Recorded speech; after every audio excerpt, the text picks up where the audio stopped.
Good evening, everyone. I would like to call to order the March 11th Macon County Board of Commission meeting. Welcome, and welcome to this new weather and the time change. It is welcomed after that winter. That's been a tough one on us. Let's start over here with announcements. Ms. Tammy? I do not have any.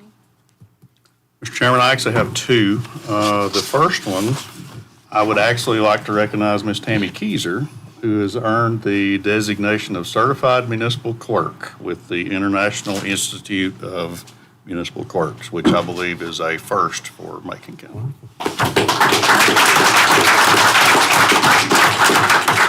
And the second announcement, there is a report on the animal services summary that we talked about in the January meeting that I have presented, made a copy available to you all in your box, and that is now available on Macon County's webpage. And I also have some copies of that if anybody would like to see that.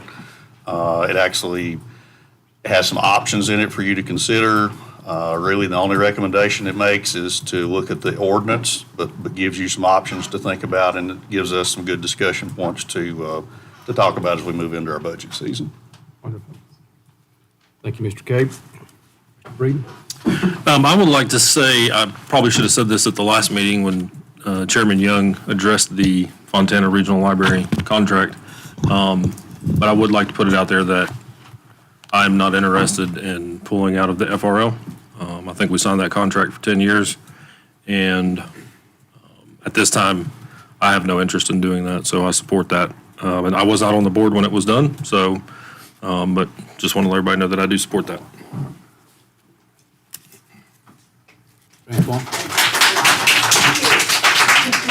Commissioner Shields?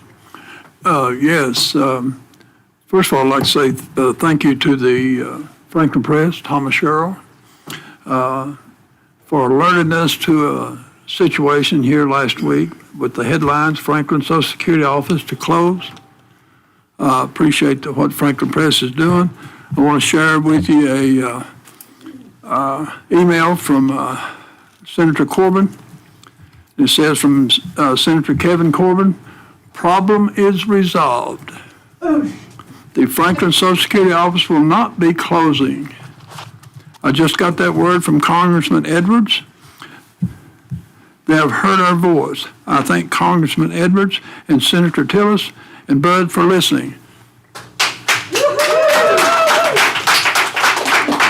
And the ladies senior Tar Heels, Ms. Hedrick, they are the Region A, Region A, and they do a lot of work in Raleigh. And I was flipping through my emails the other day and I saw that. I want to say thank you for what you've done. There's definitely a number of people we could say thank you to. Also, along with this is Representative Gillespie, Congressman Chuck Edwards, the Senators Tillis and Congressman Tillis and Congressman Budd from North Carolina. Also, Southwestern Commission, Russ Harris, and Lake Silvers, who is the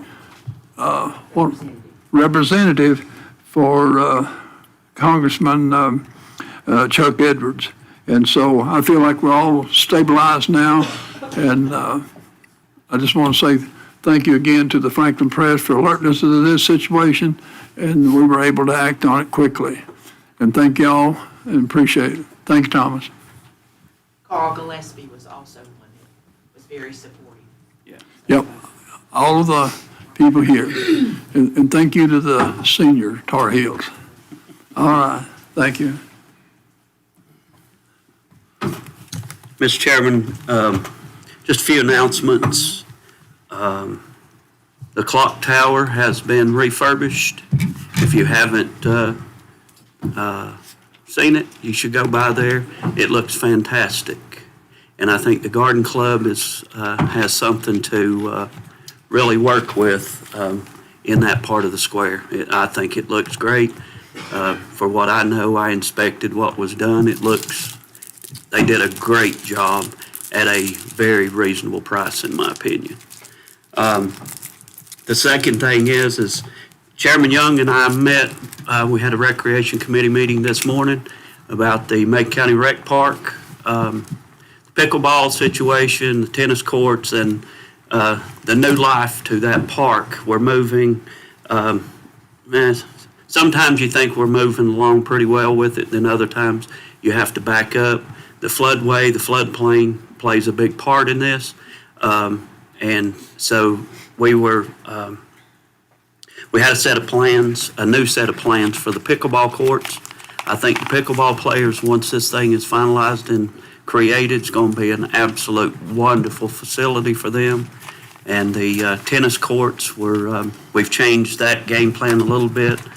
But one thing I would like to say in the old senior league field, if you're not aware of what our plans were for that, is to remove that field and do a complete grass area there and put an amphitheater. And there is already a concert planned for a very good cause May 3rd. And John Morgan is going to be the performer there. So that's exciting for that park. The whole game plan is to bring new life to that park for our families here locally, where we can have things where we can get together and enjoy that park again. I grew up in that park. One other thing, Mr. Chairman, I'd like to say for anyone that wants to reach out to me with an issue, complaint, a pat on the back or whatever, if you do it, put your name on it, please.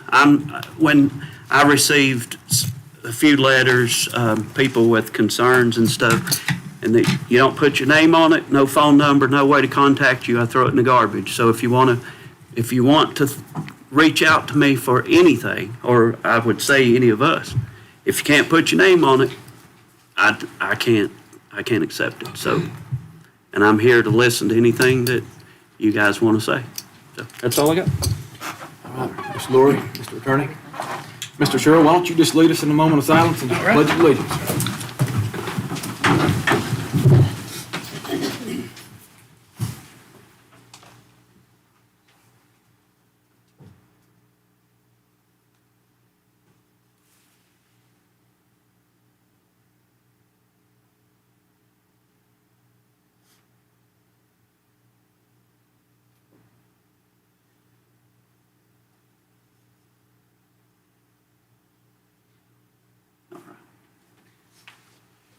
Pledge allegiance to the flag of the United States of America and to the republic for which it stands, one nation, under God, indivisible, with liberty and justice for all.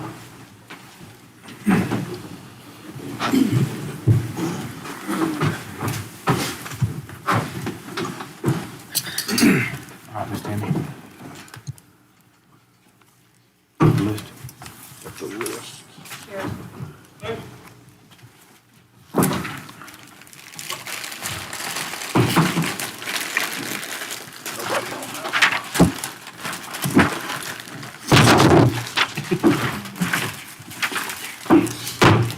This time, I would like to open a public hearing regarding new road names and renaming current roads. So I see nobody signed up to speak. Would anybody like to speak about road names and renaming roads? Go ahead, please, sir. Hello, sir.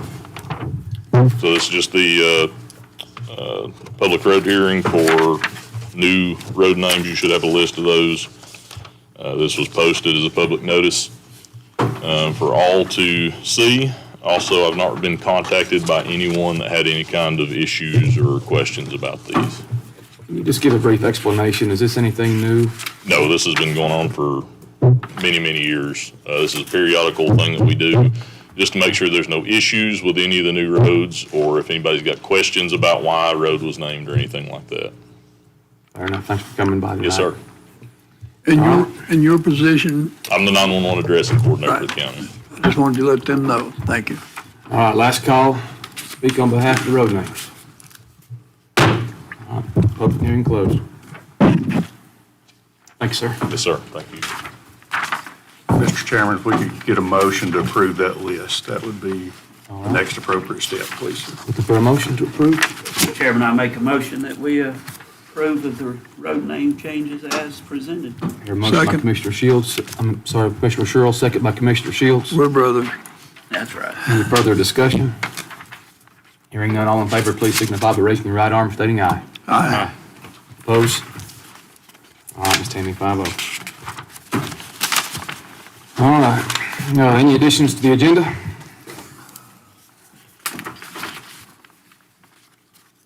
Anybody?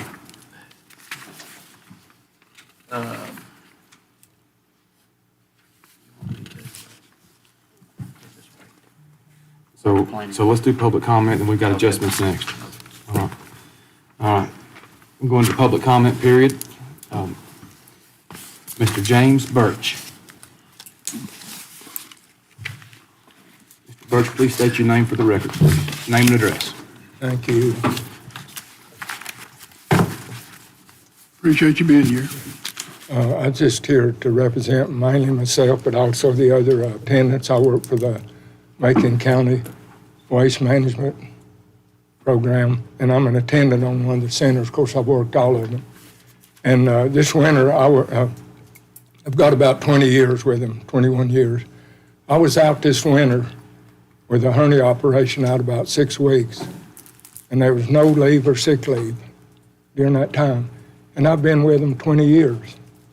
And I just feel like at this time that I don't know who we fall under. I never have really known, but regardless of that, I feel like what's maybe federal or state don't pick up, the county, through the county budget and everything, or however, should start doing something for us. I mean, I'm looking going on 20-something years now. And to me, it's a program that's been neglected ever since it was started. Very vital. To me, it's as important as the medical or the law enforcement. You can't do without it. I know it doesn't take the highest education to work those centers, and I think you all know that. But I just feel like we need to be taken care of, and I'd like for y'all to get together and discuss this more. There's some different options. We don't have to have a retirement, but say you put in 20 years of half-time of a full-time appointment, you could combine those years and give some kind of severance pay or some kind of retirement for those years. Say I put in 30 years, which it's looking like I could, that'd be 15 years full-time, a little bit more actually, because we're called a little bit more than just a few more hours in the 2-week work week. But there's a lot of options you could look at. You could also look at, say you put in 5 years, you can maybe start with 5 years, because a lot of people, they're staying with the program more than they used to. When I first started out, it was like 2 years and they were gone. But it's got into a lot longer than that now with some of us. And there's a couple of more people. It's got like one more person, I think it's got like 20, 21 years. Some of them 12 years, 10 years, and then some of the newer ones and you could have it like if you put in 5 years and you left, you would get some kind of compensation for that 5 years. If you put in 15 years, 10 years, whatever, you'd get some kind of compensation for that. So I don't know why. There's a lot of people moving into this area now. I'm a native, and they're bringing a lot of income into this area, and why we could not take out a small amount out of the budget, set it aside, and then as each person leaves, they would get some kind of credit or something if you don't have a retirement for them. It'd be, I call it severance pay, like a lump sum. I don't know why shouldn't be no problem with that. When you got millions, it's brought into the county to take part of that. Like I said, I'm not sure who we fall under. I've heard so many different things. I don't know if we're really a federal program or a state, but that would get into years of getting anything done. What can be done would have to be through the county. And I don't know what else I could say on that, and to get you to look at it for the first time. And stand up for us, because nobody never has. And we're out there, no matter what kind of weather, with our 6:30 opening up, getting ready. I've been called to Highlands in some of the worst weather you ever seen, and was always there. Actually, I always felt like it could have, and the reason I want to say this is I've been called so many times to fill in an emergency, I mean, just like that in the middle of the night or whatever. Why could they not create a full-time position that would take the weight off Sean Cribbs or Chris, or whoever's going to be in that position, to try to find somebody at a moment's notice, maybe have a full-time position? I volunteered that a long time ago and really was doing it, but nothing ever come out of it. Am I making myself clear? I mean, I hope I am. I think you and I have talked about it a number of times. We've known each other for buku years, and I'd like to make a recommendation that this is budget time with our county manager. If we kind of look at this piece that you're talking about there to see if there's anything that's feasible, that we may can look at a severance pay or somewhere like that, or at least talk about it. I think we've talked about it one time before, but I think we got in the retiring situation, and I'm not sure that's an option for a half-time person. I think from our legal counsel. And it doesn't have to be, it Right. wouldn't have to be on that part, just. But the severance pay would be after so many years, you can look at that. Mr. Cable, you have any problem with looking at it during this budget time? Okay. Then let it give us the opportunity to look at that. But I think when you and I talked before, I think the conversation is out regarding retirement. I think you're half-time and you're not able to retire and get a pay. I think we'll have to make something here at the county level to do that. And I think we've talked a little bit about that. And so give me an opportunity, since I come by your place quite often, and give me an opportunity to talk with Mr. Cave, then we'll try to put this topic in there. I may have to come back and talk to you again. Before I forget it, we did get a raise, and I appreciate that, and thank y'all for that. We got a raise last year. But it's more at the end of your time is what you're concerned about, right? Right, I mean, for me, and a couple of more, but the rest of them have got a lot lesser years, and you're not looking, even if you set aside a lot of money, setting aside a lot of money because people are not going to stay with the program that long. I'm talking about more people that put in years, with the program. Give me the opportunity, and since we dialogue about every 3 days out of the week, somewhere like that, and I'll keep you abreast, and if it's all right with other commissioners, I'll stay in touch with Mr. Cave. We'll review some things. Well, thank you. Thank you, Mr. Shields. Thank you. Counselor, is there anything here we may have to confer with you, because I think there's some things we stay away from. That's like retirement pay and things like that. If you're a half-time, we can't venture into that, but Mr. Cave, he may know more about this than I do. I just feel like the severance pay may be a topic that we could look at. Yeah, we get our timesheets every 2 weeks to fill out, and down at the bottom, it's like a slap in the face. There's a huge list of the regular full-time county employees. They shouldn't even give us that, worksheet with all that. It almost makes you upset. Sick leave, comp time, vacation time, and here, nothing for us. Due to being a part-time, right? I mean, you're on the part-time list. I'm gonna move us along, Mr. Birch. Okay. Thank you for coming by. Thank you. Put it in my lap. I'll work with you. All right, Scott Baste. Did you bring us one of those books, Making Sense? Our local celebrity now, I guess, apparently.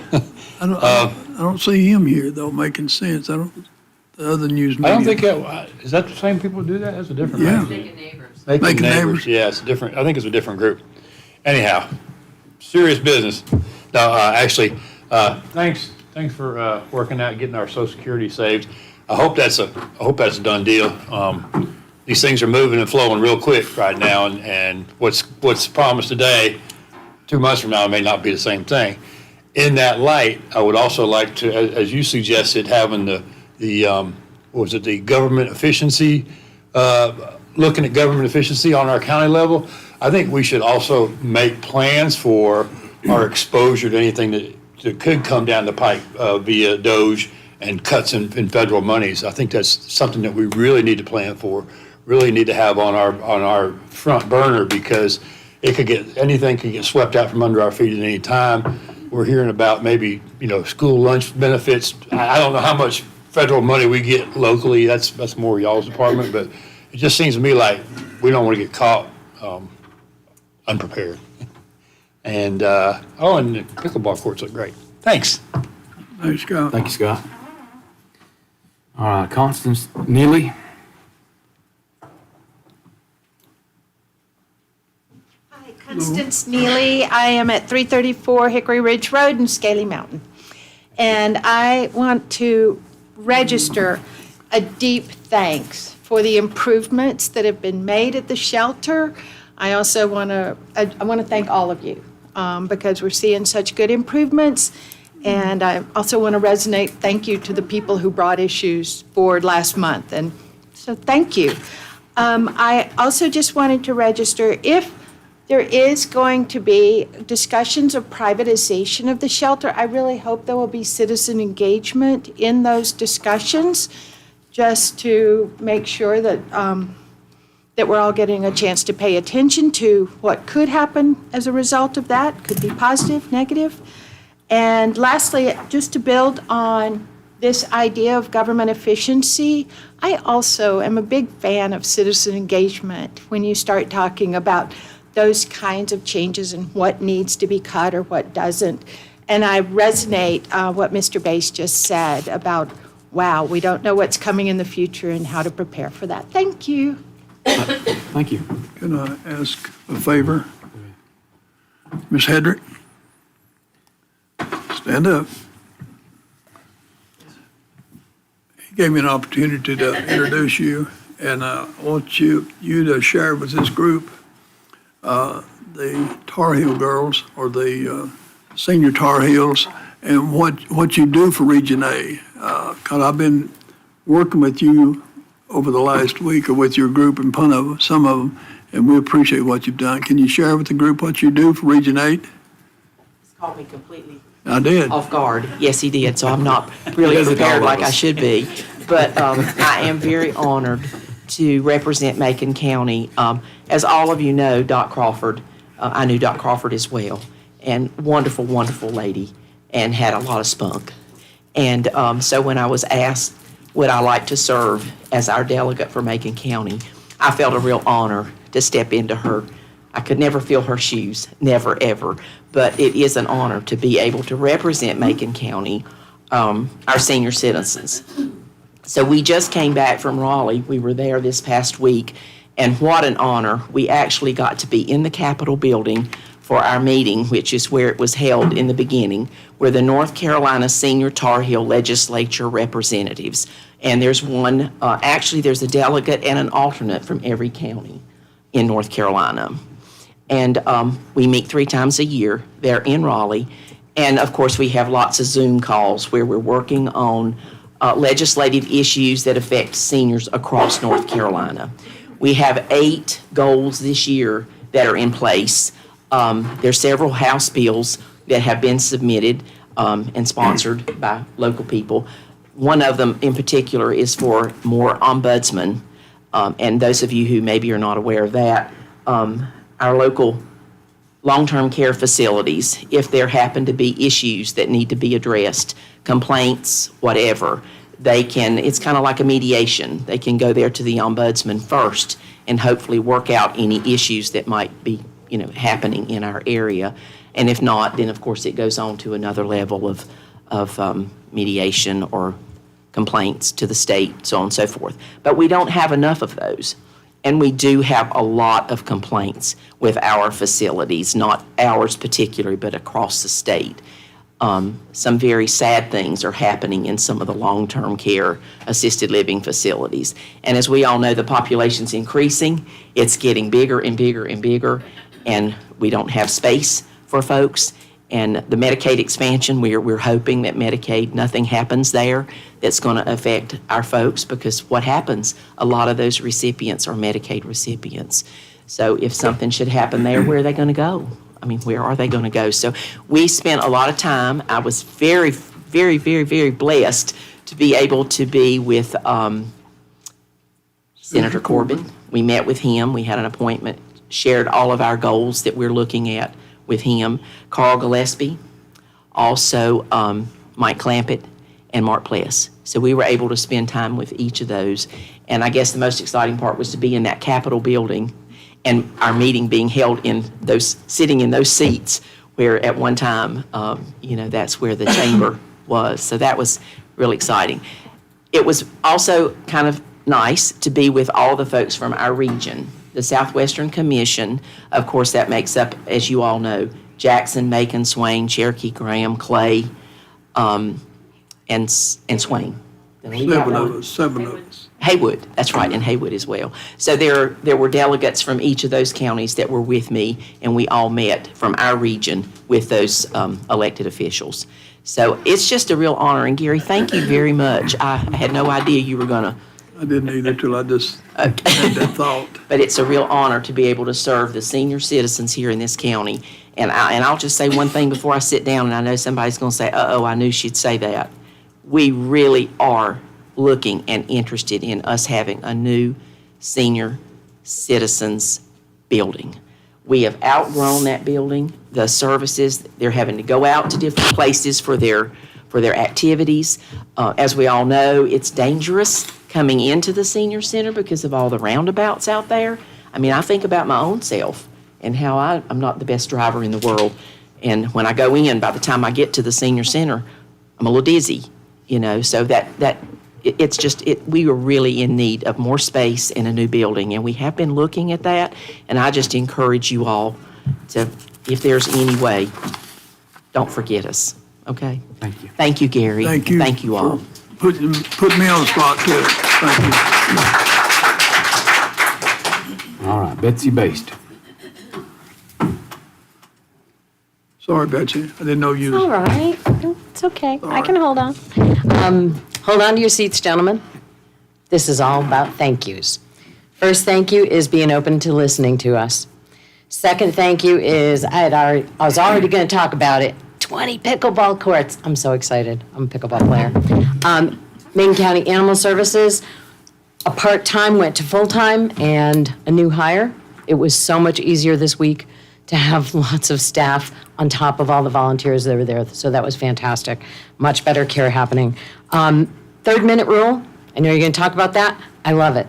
I just love it because you have to be concise. How am I doing? I'm doing good. You have to be concise. You have to get what you're going to say done. You got to think about it, and you got to be very precise and not waste your time or everybody else's.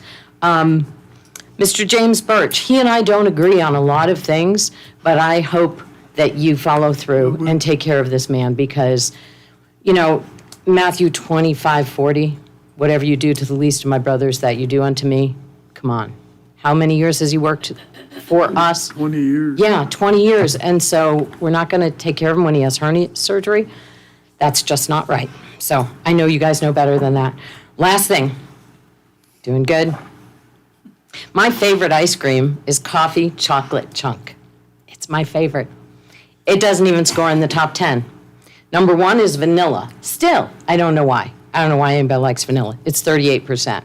Chocolate is 32%. That should be number 1 in mine, but okay. Strawberry is 25. Who eats strawberry ice cream? Nobody, I know. Do you really? Okay, there you go.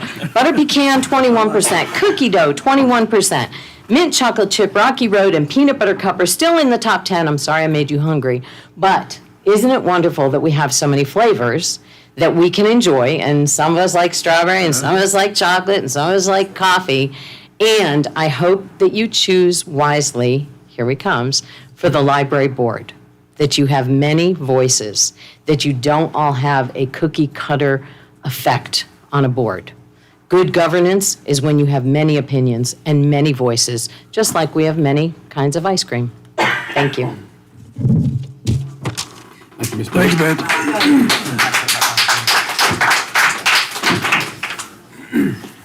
All right. Looking for adjustments and approval of the agenda. All right, can I get a motion? Make a motion to approve it as presented. Motion by Commissioner Shields, Okay. second by Commissioner Breeden. Any discussion? All in favor, please signify by raising your right arm and stating aye. Aye. Any opposed? All right, Tammy, 5-0. So, Mr. Cape, can you help me with reports and presentations? Sure, actually, I'll let Ms. Hollifield start, and then I'll follow up with her presentation. Hello, Good Ms. evening. Hollifield. Thanks for letting me come talk about something that I'm truly, truly passionate about at the Senior Center, and that's our volunteers. I know I say it every year when I stand up here, but they truly are the best. We have some of the most dedicated volunteers around, and this is just my little chance to brag a few minutes on them. In calendar year 2024, our 120 active volunteers donated over 5,500 hours to the Macon County Senior Services. That is definitely a lot of hours. It's up over the last few years. And according to the independent sector, those hours are worth over $185,000 to Macon County.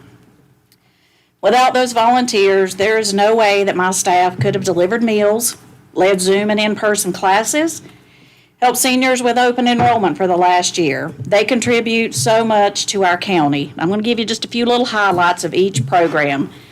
Our SHIP program, which, got to be careful, it's our State Health Insurance Information Program.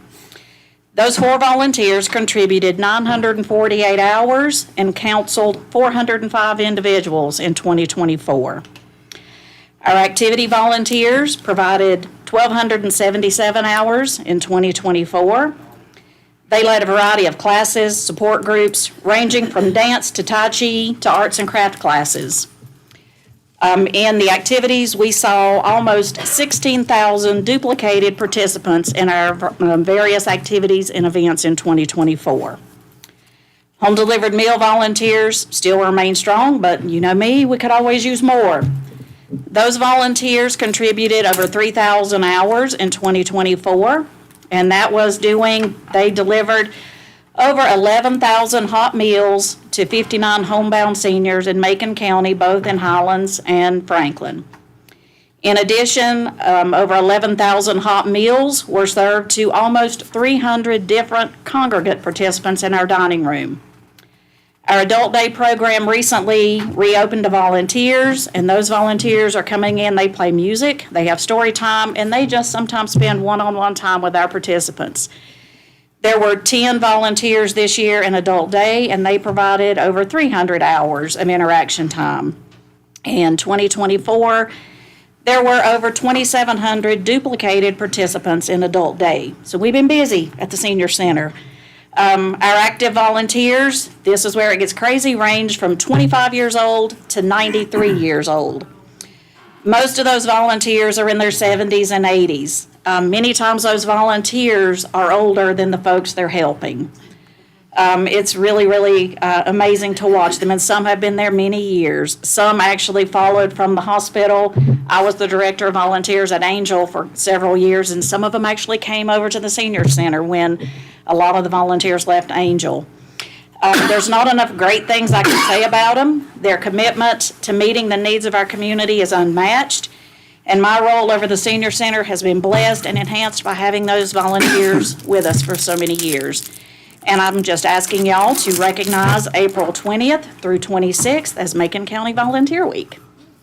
And I think y'all all have also an invitation there to our volunteer banquet that we have every year.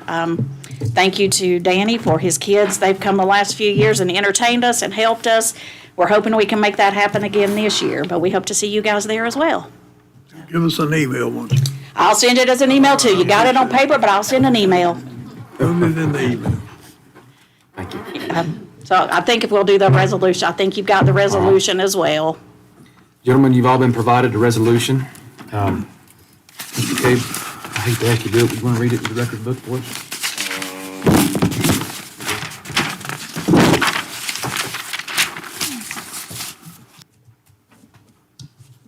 Resolution in recognition of Macon County Crawford Senior Center volunteers. Whereas Macon County is a community rich in volunteers that dedicate their valuable time and resources to the Dorothy R. and John L. Crawford Senior Center, making significant and positive outcomes great and small. And whereas volunteers have donated 5,548 hours at the Crawford Senior Center during calendar year 2024, and whereas the spirit of volunteerism provides even more evidence that Macon County's greatest resource is its people, and whereas volunteering one's time has been a significant part of our county heritage, and it is critical that we continue such a tradition to preserve and improve the quality of life for our citizens of our community. And whereas experience teaches us that government alone cannot meet all the needs of our county, and whereas we continue to rely on the efforts of volunteers to enrich our community, now therefore be it resolved that the Macon County Board of Commissioners do hereby thank and honor the volunteers at the Crawford Senior Center by proclaiming April 20th through the 26th, 2025 as Macon County Volunteer Week, adopted this 11th day of March, 2025. Wonderful.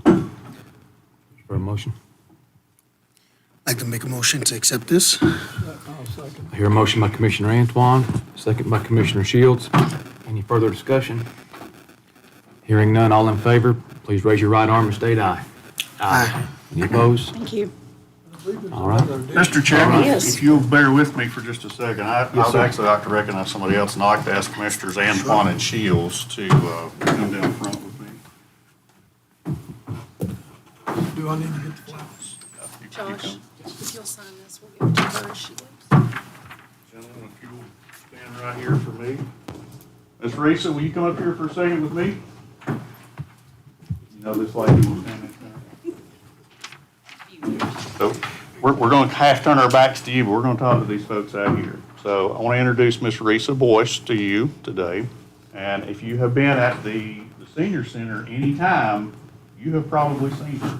She's either wandering around doing things for folks or she's helping with classes. And I asked her if this was okay if I said this to make sure she wasn't going to be mad at me when I said this. But on November the 17th of 2024, Ms. Risa turned 91 years old.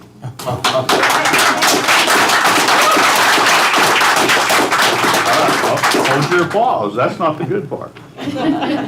Miss Risa is not a client. Miss Risa is an employee of Macon County Senior Services. She started in 2014 as a senior aide through the State of Franklin program. She became a part-time employee. She briefly worked as a full-time employee and still serves as a part-time community social services assistant. So at 91 years old, she is the oldest Macon County employee that we currently have on our payroll, which is a huge accomplishment.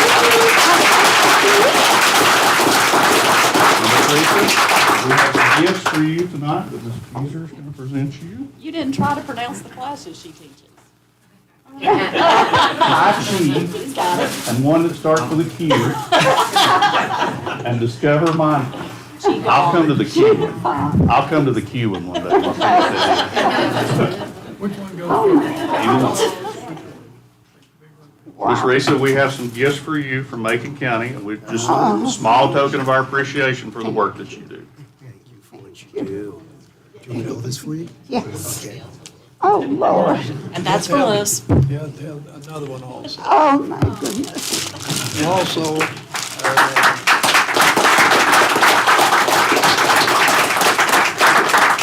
Macon County Board of Commissioners also present you with, I'm going to say it's a pin and a badge for Macon County. Say thank you very much. Oh, thank you. Now, Ms. Risa, is there anything you'd like to say to these folks? Do you need me to help you, Yes. Daryl? She has a short speech.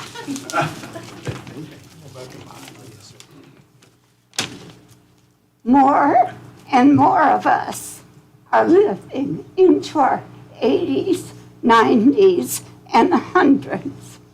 And I'm delighted and thrilled to represent the many talented, skilled, creative elders among us. The Senior Center gives folks a home, a place, a purpose where we can enjoy each other. If you are lucky to grow old, it will be crucial to your well-being to have the resources and community support that the senior center provides. Technically, at age 50, you can be a member. The depths of programming and services are eye-opening. Please continue to value the gold mine available to this community in its senior population. By the way, I'm not going anywhere yet.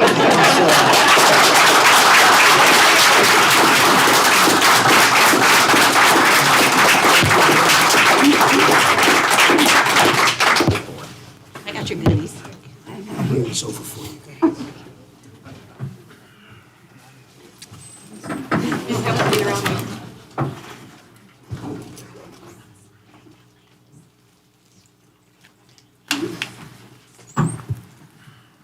All right.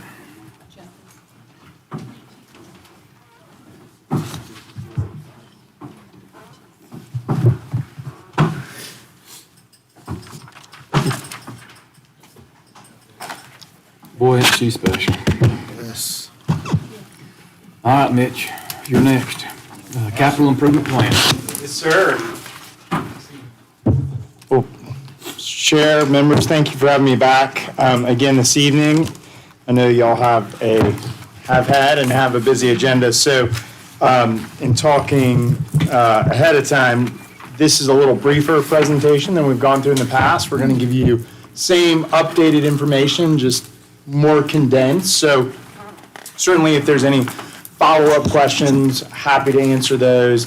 And I think what you'll see as we get into this is maybe more of a kickoff to the process than the end of the process than it has been in the past. So I'm kind of starting a little earlier here with you all. The front portion of this, I'm supposed to pull it up on the screen, aren't I, Lori? All right. So,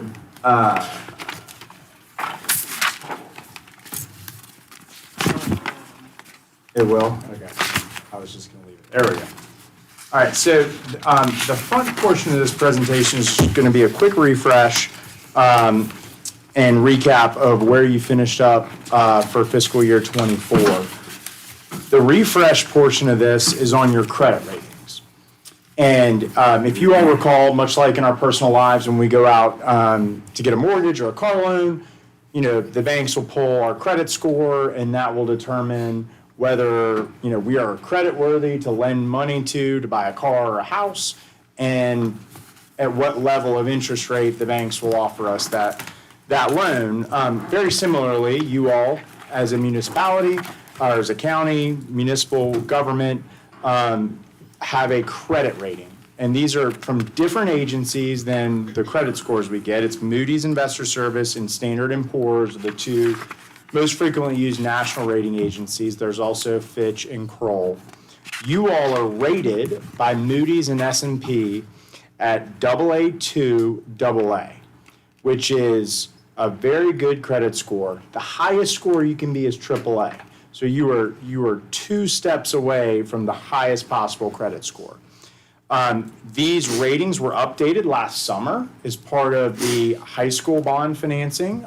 We went to the rating agencies and got these ratings updated and received very positive feedback on the county throughout that process. I think the rating agencies were very encouraged by everything that you all are doing and reflected that in the maintenance of your AA2 AA rating. So you're in good shape there. The right-hand side of the page kind of gives you a sense of where you stack out nationally and in North Carolina. And the kind of green highlighted box is the other AA rated counties if you want to stack yourself up to others.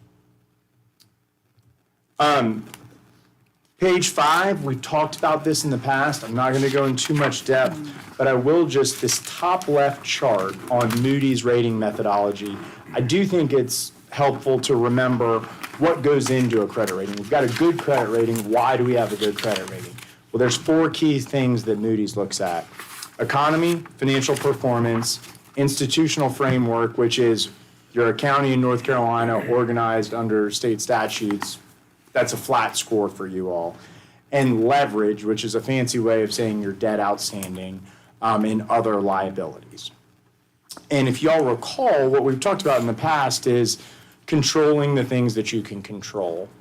And of this, there's really two areas that you all can impact immediately as part of this upcoming budget process: financial performance and the amount of debt you have outstanding. Economy, which is a third of the rating, you all can encourage economic development. You can fund economic development initiatives, zoning practices, all of these things you can do to encourage more economic development, but that's more of a long-term impact. There's nothing you can do to immediately cause an investment, more jobs, more higher wages in the county immediately as part of the budget process. So control the things that you can control with maintenance of your credit rating, and you all are doing that, and we'll see that as we go through this. Okay, on the financial performance side of things, page 6, I feel like I'll probably sound like a broken record. You have me up here every year, and I tell you that you've had another good year. Well, thanks to Lori and staff, they do a great job in projecting the budget. And 24 was another good year. If you look at the top left chart, your operating revenues, that's the gold line, were higher than your operating expenses and your transfers out to capital. So that is the maintenance of that structurally balanced budget, right? The dollars you're bringing in are enough to fund the dollars that are going out, and actually added a little bit to fund balance. Reserves, right? So, and that's where you see that bottom chart. Your reserves have increased again in 2024. And that is a very good trend. Again, I was very positive with the rating agencies. Remember, the use of those reserves in your financial policies is limited to the spending of one-time expenses. We don't want to go out and fund, new operations or of a new facility or a pay and class increase. That expense happens every single year. Fund balance is a one-time revenue source, a finite resource. So if you use fund balance for that, covers you for 1 year, but you got to come up with it the next year and the next year and the next year, and that revenue source is gone. So your policies dictate what you can use that fund balance on one-time expenditures, namely funding of capital projects in the capital plan. As part of the capital plan last year, y'all tackled a lot, high school, Highlands, and other projects. Part of that funding was a transfer of $20 million to the capital fund. That is going to occur this fiscal year, right? So waited until the end of last fiscal year. That transfer will occur this fiscal year 25. So what you'll see is that unassigned balance in the general fund will likely come down in 25. But that was a planned use of approved use of that fund balance policy. That's where you build it up and then you use it strategically. That is how it's meant to work. So that will be reflected in the next audit. Okay? And you can see that fund balance policy that you have in a little more detail on page 7. You've established a minimum of 25%. You don't want to go below 25%. If you go below, you got to come up with a plan to replenish it. You've established a target of 30%. So you kind of, as long as you're within that 25 to 30% range, you're in compliance with your policy. If you're above the 30%, that's where you can use those dollars to fund things like the capital plan. And what you see here on the graph on the top left is the dark green bar is tracking your unassigned fund balance as a percent of expenditures. That's your policy level. And that ended up a little above 70% in fiscal year 24, well above the 30% target. But remember, that transfer that is planned hadn't occurred yet. So that blue dotted line that's coming off the bottom, that shows you the adjusted policy calculation when we factor in that transfer, right? More reflective of what you would be like in fiscal 25 after that transfer. And you come down right around 40%.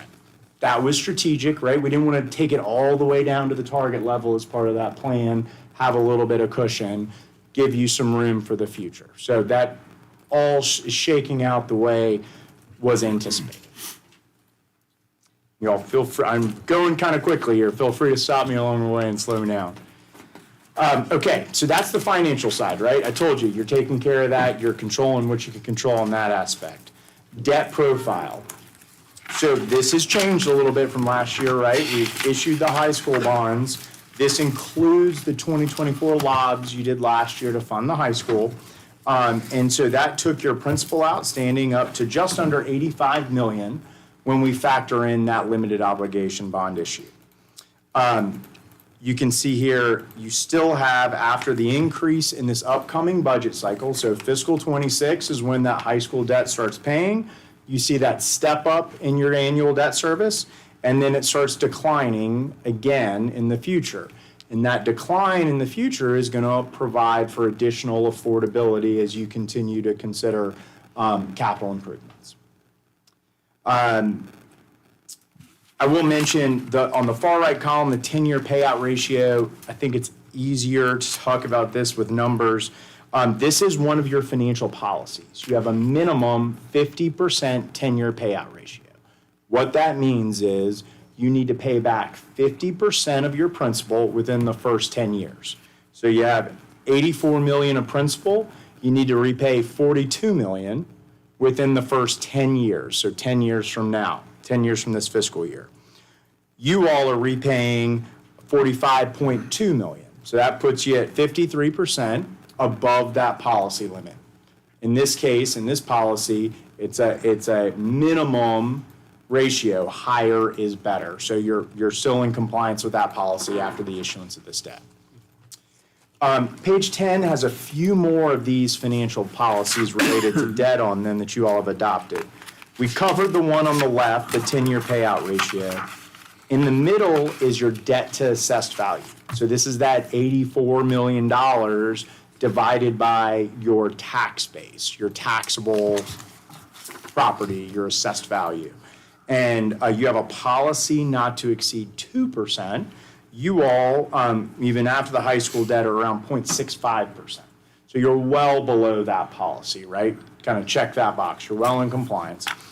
And then on the far right is debt service to expenditures, your annual debt service payment as a percentage of your budget, right?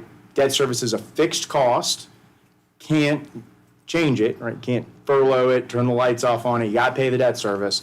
So that is kind of a measure of budget flexibility and a measure of your debt load. And you all, in fiscal year 26, when you start paying the high school debt service, are gonna be up around 11.3%. So higher than you have been, but still below that 15% policy. And you can see there, based upon these projections, come back down below the 10% level within the next 2 to 3 years. So, it's gonna spike up on us, but it's, based on the existing debt, is coming down pretty quickly thereafter. You're in compliance with your policy, you're in good shape there. So, kind of taken as a whole, these policies suggest that as you look to consider what projects you want to fund and how you want to fund them as part of the upcoming capital plan, you would have what we call debt capacity, right? Within these ratios, if you wanted to utilize debt as a tool within that capital plan, you still have more capacity within these policies. Doesn't mean it's affordable, doesn't mean you have the cash flow to pay for it necessarily. That's the other piece of the coin that we're going to look at. But from a ratio perspective, from a policy perspective, you're in good shape, you have debt capacity. The flip side of the coin is that debt affordability, and I know most of you all are probably tired of seeing me bring these really small charts in here, so I'll go quickly through this, but just as a refresher, you all over the years have done a really nice job of setting aside revenues dedicated towards capital and debt service to be able to support the capital plan. And y'all have accomplished a lot over the years. And the goal here is to continue funding these revenues as identified and utilize that to continue funding the capital plan. Columns B through F under that light green border, those are what we call your capital funding requirements. This is only your existing debt, your existing obligations at this point. So it includes existing debt service, and it includes your FY25 pay-go, which in particular, you see that's a larger number than it's been, 8.5 million. That includes cash funding of the Highland School, paying cash for that project. And then it includes annual pay-as-you-go allocations, a little bit higher in 25, added some more to that. Going forward, you've committed as part of this plan to funding a minimum of 2.75 million of those ongoing recurring things that you have to do every year. Vehicles, maintenance type capital projects that may not be the same one every year, but it's the same type of project. You know you're going to have budget resources to cover those. And then G through K are the revenues that are available to pay for those. These are the revenues that you all have carved out of the budget and set aside to go towards capital and debt service. And then over on the far right, under the light blue column, we're showing you how at the first column, column L, how your annual revenues compare to those annual expenses. And you'll notice for the first 7 years, those are red numbers, right? Well, that was all part of the plan, right? Where you transferred that $20 million over and you're spending that down. You don't spend it all down. Column M is the running balance of those reserves. It gets to a minimum of $10.5 million. So you still have reserves there. You still have some affordability to fund capital projects, but it's not as much as it has been in prior years. And so that's kind of where, in talking to Lori and Warren, as part of this year's process, we wanted to come to you all with a presentation of the requests that have come in from the departments. The only adjustments that have been made are things that were not necessarily included, but we know are requirements or timing or funding sources that were known about that just weren't necessarily included on those original requests. They haven't been shifted out for what could be the more likely timing. They haven't been reduced or eliminated. This is all of the department requests that have come in. So this isn't what we're going to show you tonight. We're not recommending this capital plan necessarily. This is a starting point for you all to see, okay, this is what has been requested.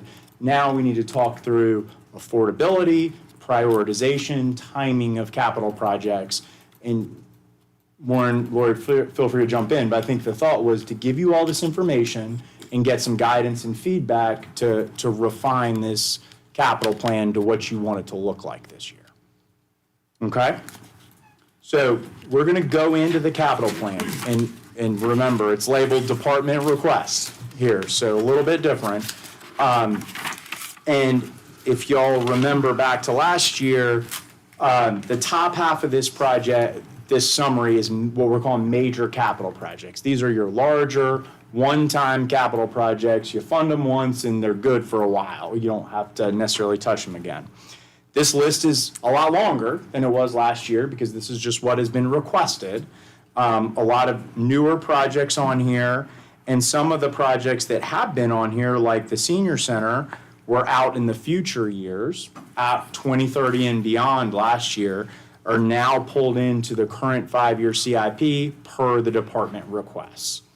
So that is a total gross cost. Column B is just the total estimated cost of the project of right at $89.8 million as requested by the departments. We do know there's some funding sources tied to these. Identified funding sources of $12.4 million. So the net cost of funding those major capital projects to the county would be about $77 million. I do want to point out the biggest project on here is a new project, the new East Franklin Elementary. That's $36.2 million.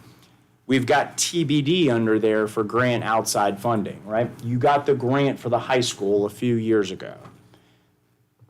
As that funding cycle continues, there's the potential to reapply for the grant, whether you get it or not, and the timing of when you might get that is to be determined. You got to apply for it and maybe keep applying for it. until you get it, but that's why that's labeled as TBD. There are those needs-based public school capital fund grants from the state that are still being offered, but this would be a second grant for you all, which is maybe a little more difficult to get than the first grant that you got. So we're going to look at that fund, what the impact is both with and without the grant for perspective. Okay? As part of this plan, we're also continuing to fund those lines 15 through 21, those recurring type capital projects. Those things that you typically need to do every year. It's the allocation you give to the schools for their annual pay-as-you-go capital. It's the vehicles. It's normal county funding departments. This is a larger number, 35 million, but you'll see there's 25 million of outside funding sources. That's the jetport, the airport. They get a lot of federal grants for projects that they do. So if there is a project in that fund, typically 90% of that project will be grant funded. So that's why starts at a much bigger number, but you see if the airport gets everything they want to do, that would be about 25 million of grant funding to offset that. Okay?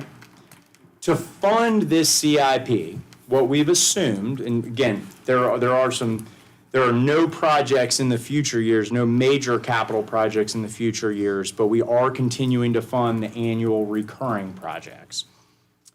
To fund this CIP, we are looking at a mix of grants, pay-as-you-go capital, and debt funding. Over the 5 years, it's about 50% debt financed, 20% give or take pay-as-you-go capital, cash funded, and about 30% grant funded outside funding sources. So it's a mix. I mean, if y'all remember these charts from last year, it was a lot of debt and a little bit of cash and some grants, just because of the nature of those larger projects that were being funded. 15 is for y'all's information. I did not plan to talk through it tonight, but it gives you a little more detail on the funding sources for these projects. And there is a detailed listing of each of the projects back in Appendix B of this presentation. So as you all study this, think about it, think about weighing in on priorities and funding.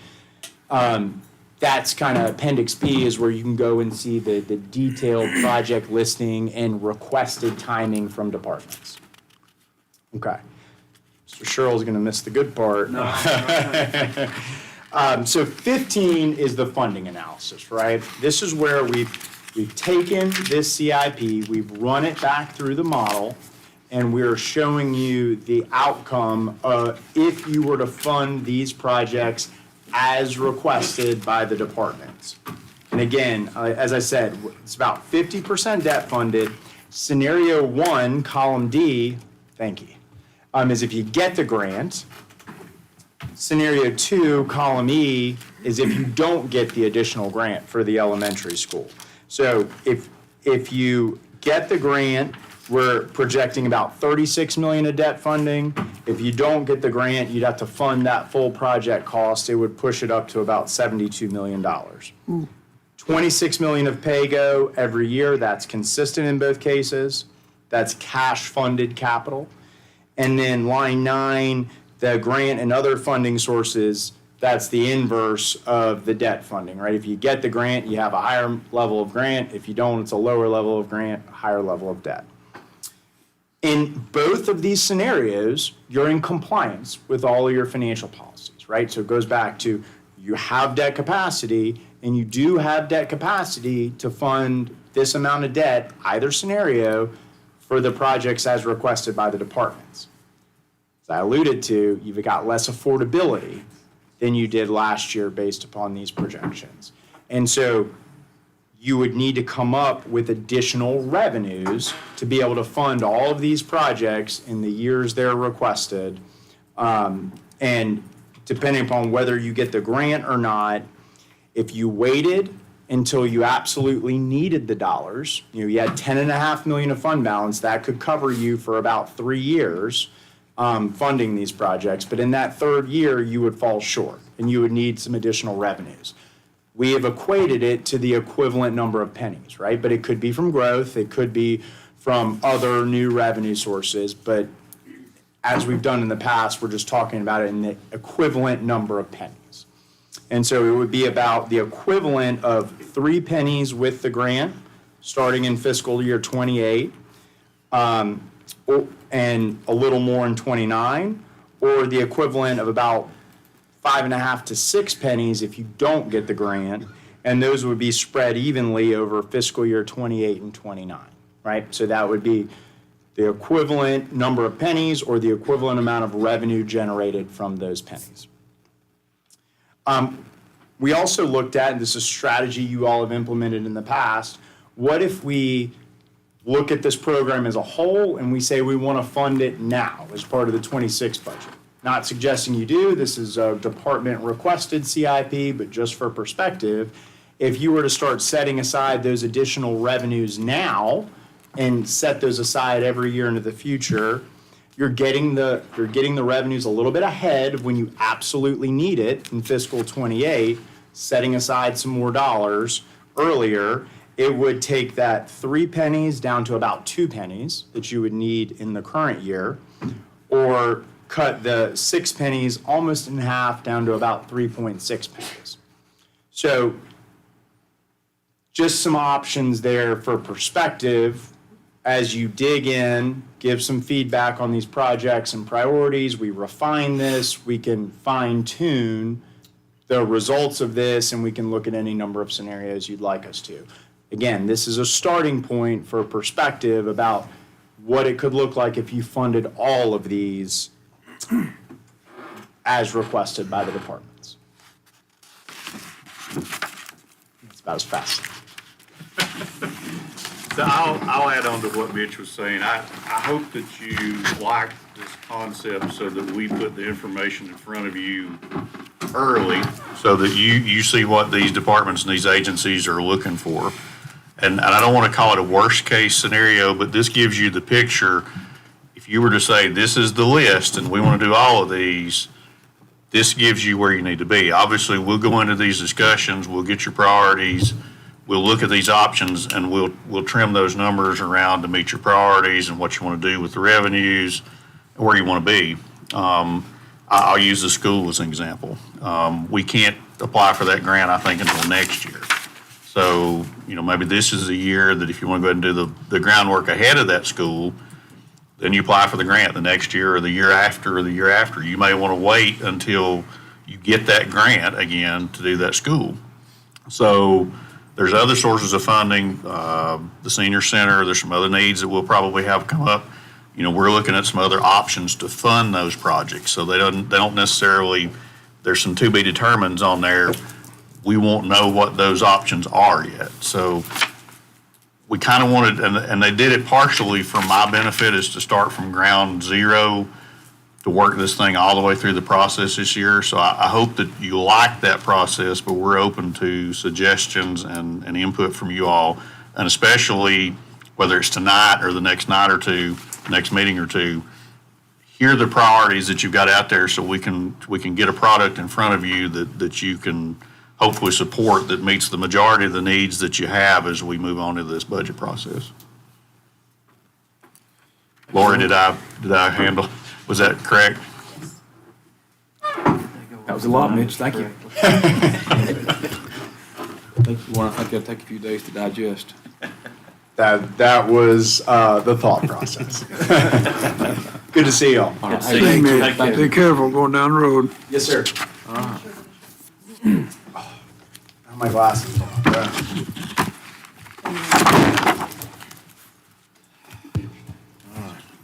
anybody got any comments or questions for Mitch before he leaves? No, just thank you. Anybody? Okay. All right. Moving on to old business. Consideration of surplus. Oh, can you hear me better now? Moving on to old business. Consideration of surplus property offer for property located at 651 East Main Street. Mr. Attorney. Okay, so it's my understanding, this is still on the Gold Station, that the board was not interested in entertaining last month's bid at $150, and I think we received another bid for $175,000. Again, that That property is, tax value is $241,260.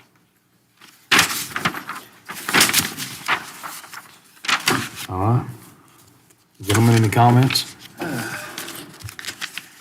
No, Chairman, I went by and walked around the building and everything else, and I'm not by no means a money man, but I'd have a hard time giving $240,000 for that property. And I think at this point, looking at that building and knowing the problems that are with that facility, I think it's, I think I'd like to move forward with this offer. That's my comment. And with the upset bid process of this, it's a liability to the county, and I looked at it as Commissioner Breeden had talked about with the county office and stuff like that. And that's one of the issues that I think with the county is we have offices scattered out all over this county and there's no centralized location. And then to take a little postage stamp and try to create a county facility there with knowing the problems that have been identified to that structure, I think council had told us before we go into an upset bid process on this, and correct me if I'm wrong, at the end of the upset bid process, we still have option to back out of the sale of this property. And so that's my stance, and I'm prepared tonight to make a motion to accept this offer after everyone else makes their comments to this. Well, I'll just say we did our due diligence. I think the maintenance director went out there, department head went out there, and it's a pretty big to-do to get that building up to code. I think a very preliminary number was about $200,000 just to get it, I mean, I guess that would, like I said, it's preliminary, so we don't know what else there would be, but, so I think that's a big ask. So I would agree. I think it's time to move forward.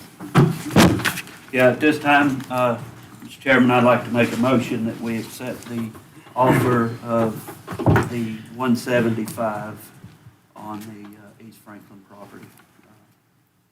Go into upset bid process. I hear a motion by Commissioner Sherrill, Second. second by Commissioner Breeden. Further discussion. Mr. Attorney? Yes, I would like to add two things. First, I think in the previous prepared resolutions, we did provide that we were retaining the right-of-way for the greenway, and I just wanted to make sure that when we advertise that, that's included. And likewise, one thing that I think that's not in the proposed resolution is that the highest or successful bidder would likewise be subject to paying the publication costs, because I could see that this building could be published or upset several times. Those publication costs could start to add up if this goes on for a lengthy amount of time. So as part of that bid process, I would also like to add in the publication that the successful bidder, if approved by the board, would be liable for the publication costs.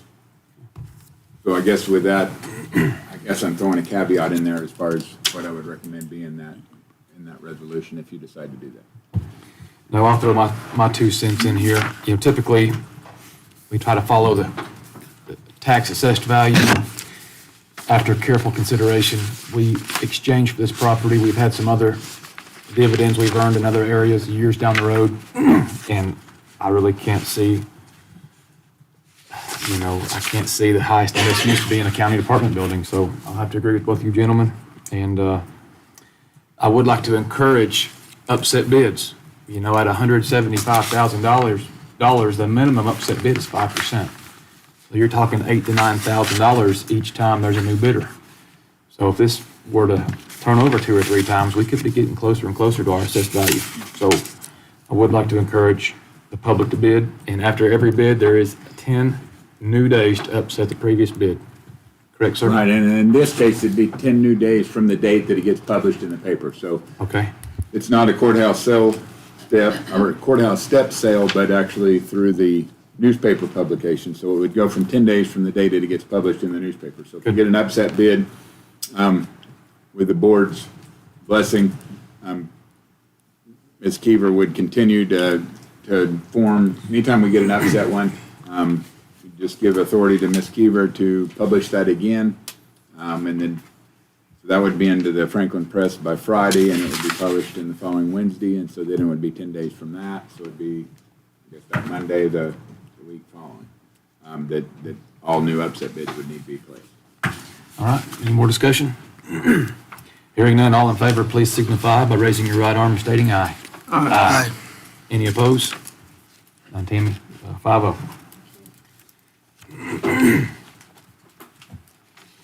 All right, consideration and approval of contract for hiring of county manager. Mr. Attorney. Thank you. At the board's discretion, I was asked to prepare an employment agreement for the next Macon County manager. The terms of that agreement are virtually the same as the previous manager's employment agreement, including the rate of pay. And I have placed a copy, or Ms. Keever placed a copy of that proposed contract at each of your places just prior to this meeting. And I obviously did not announce what the board's announcement might be on that. All right. Gentlemen, I'll start off right here. So, this has been something that's really given me a lot of heartburn and a little bit of anxiety. When you kind of lose your employee, you scramble, especially in this economy. And we opened this publicly. We had some interest. We had a lot of applications, but very few were qualified. So we started going through all these applicants and really read through all the fine print. And fortunately, we had a gentleman step up. He has absolutely knocked it out of the park. I've spoken with about every department head in this county, and we have overwhelmingly great reviews, but also they're not all flattering. He's making them go to work and expecting, a very high performance, which is a very high, priority of mine. So at this time, listen, I'd like to make a motion that we approve the contract. Mr. Warren Caves, our new county manager. Second. I have a motion by Commissioner Young, second by Commissioner Shields. Any more discussion? Gentlemen, I'll just add, I appreciate the opportunity. I've been asked by a lot of folks how it's been, and it's definitely challenging. But I've had good relationships with the board. I've had good relationships with the departments and the other agencies I work with, and I just want to say I appreciate the opportunity. All right, any other comments?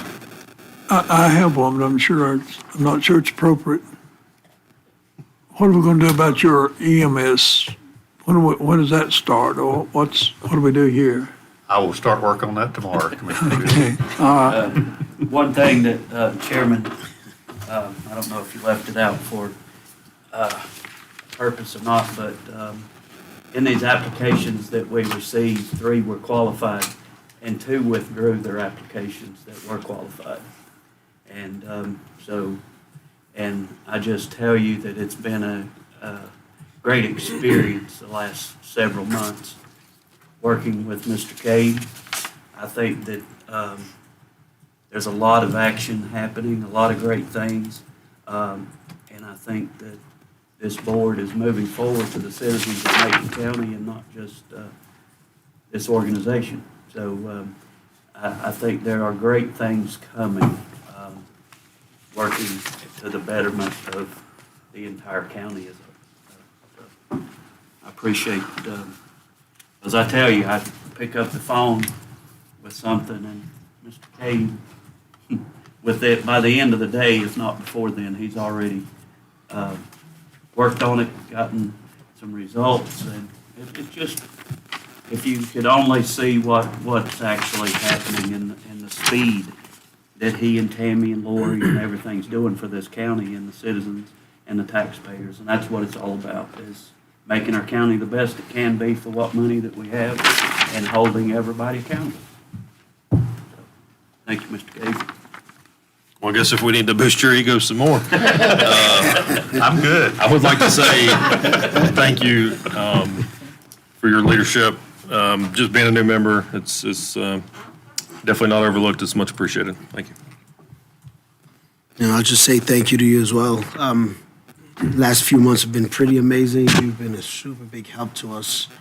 Every time I've called, you needed some questions answered, you've been right on top of it. So I really appreciate you. All right, any further discussion? Let me just say one other thing. I always say this, he's a former student.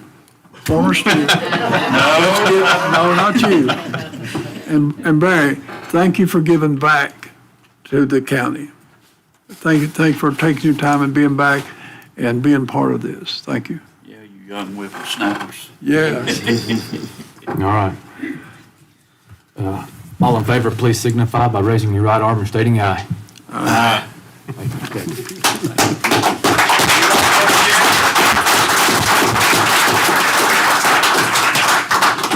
Thank you, Mr. Gates.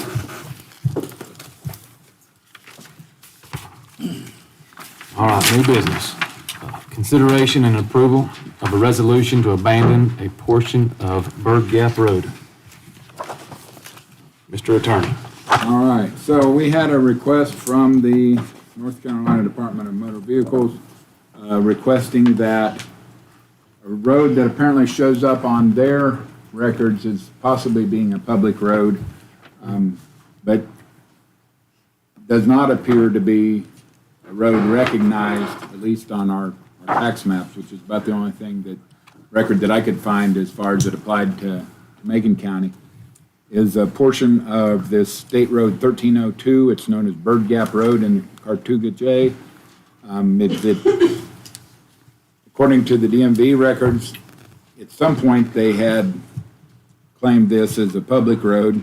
Not that they've done any maintenance on it. They don't have any records of maintenance, at least being done in the last 3 decades. The request was from the property owner titled in the name of Rebecca B. LLC, as it extends through their property. From the GIS map, you can see that it looks like there may be a driveway that they maintain that goes through this tract. And this is just basically a request by the DMV giving us notice of their intent and blessing from the county that they closed this portion, at least as far as state maintenance. Whether or not anyone else has the rights to use it as a public road is subject to, I guess, interpretation by surrounding landowners. But as far as the county, or as far as the state recognizes that they will not do any more maintenance on it, not that they have in the last 3 decades. Again, this is not a road closure by the county, because the county doesn't actually have the authority to close state roads. We don't have any county roads, but there are public roads that could have been dedicated to the public use. This is just purely the DMV's request to confirm that they are not required to do maintenance on that portion of the road, and that came from DMV, Mr. Andy Russell, Division Engineer in Andrews. North Carolina DOT actually, anytime they do that, they'll bring these before the board to officially let you recognize that request to take that off state maintenance. All right. All right, gentlemen, you've heard the presentation.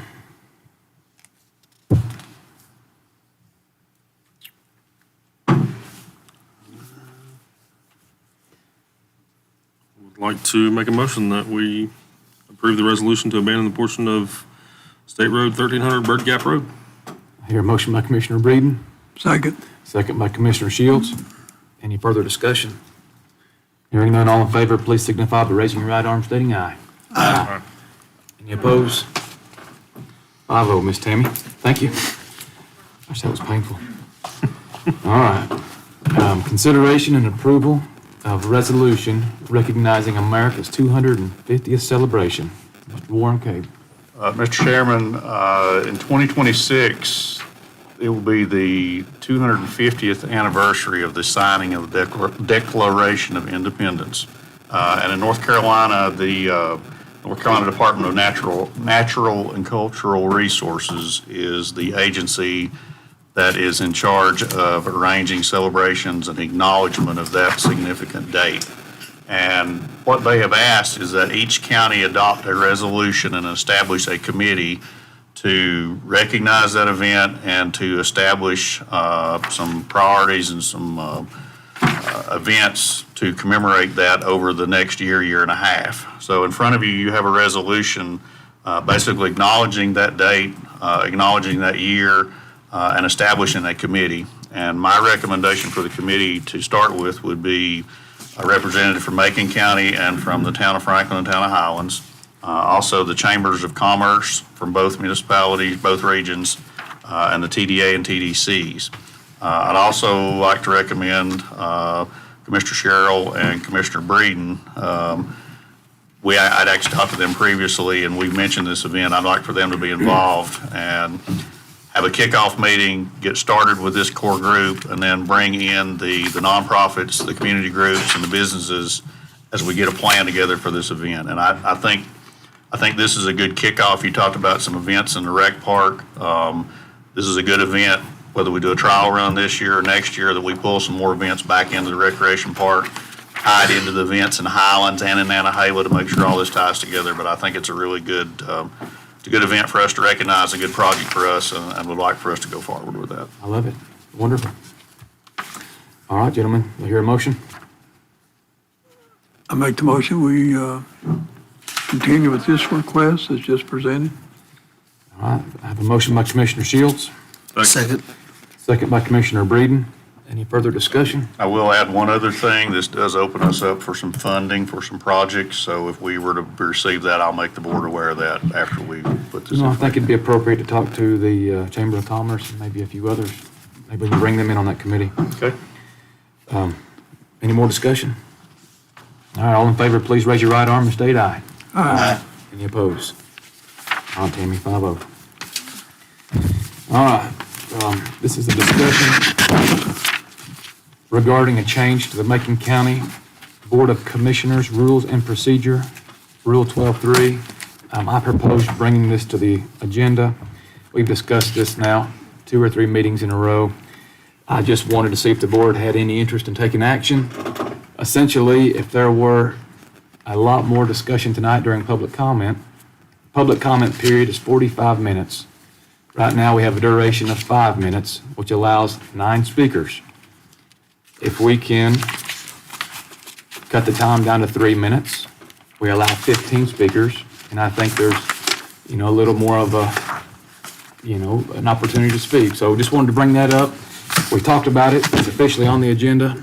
If there's any action, speak now or forever hold your peace. Chairman, do we reserve, the board reserves the right to, if you have multiple speakers that's going to carry us over for 45 minutes, can we not reduce that before, or do we just have to stay with the 5 minutes? I'm not real sure I understand the question. If you have 10 speakers and we only have 45 minutes, that would be 50 minutes.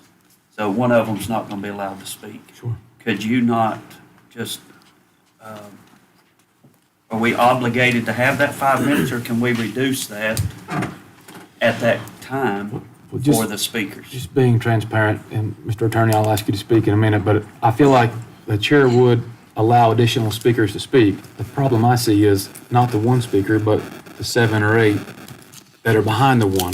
Who do you cut off? And when is fair? And I feel like over the past few meetings, I think we've been kind of timing a lot of the speakers, and I think 3 minutes, if you speak well, you can get your point across. And I think, if there's a lot of people there, I think most people consider that in their speech. So it's more of a formality. Right. And again, I feel like the chair does reserve that right, but it's almost easier to say, just the 45 minutes is up, maybe we move it to the end of the meeting and let the rest of the public speak, but most of the time, action's already been taken during the meeting, and that's why they're here to speak, so. Well, I was just thinking if you had a list of 15 speakers, you could say, tonight we're going to limit the amount of time at that time for 3 minutes, so we still have the 45 minutes without going into the official. I have no issue. I agree. I mean, And I'm again, this not is just discussion, it's nothing I'm Right. pushing or promoting, I'm just throwing it out there.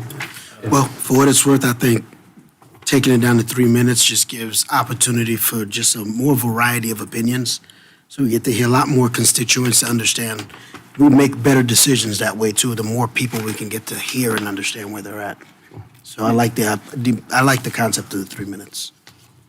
All right. So we need a motion for this to take action.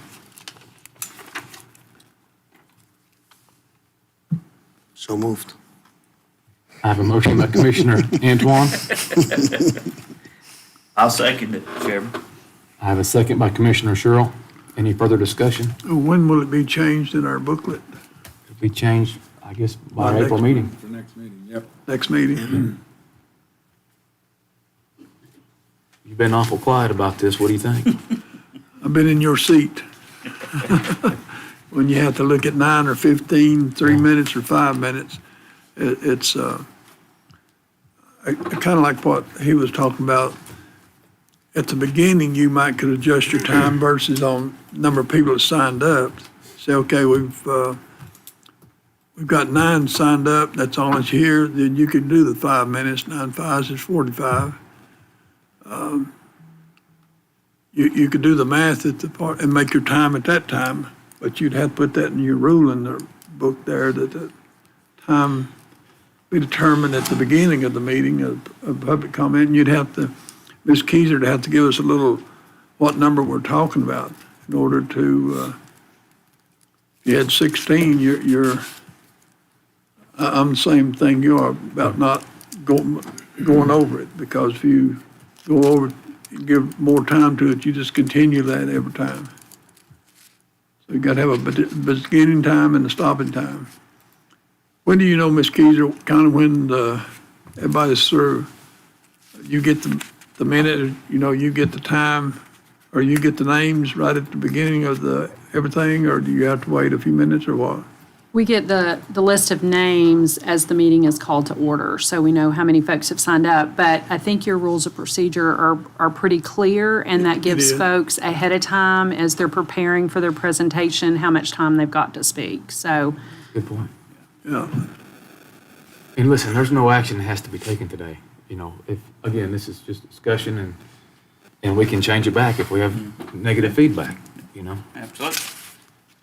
All right, we have a motion, we have a second. Any further discussion? Hearing none, all in favor, please signify by raising your right arm and stating aye. Aye. Opposed? Leave it the same. Ms. Tammy, please reflect a 4-1 vote. Thank you. All right. Very good. Consent agenda.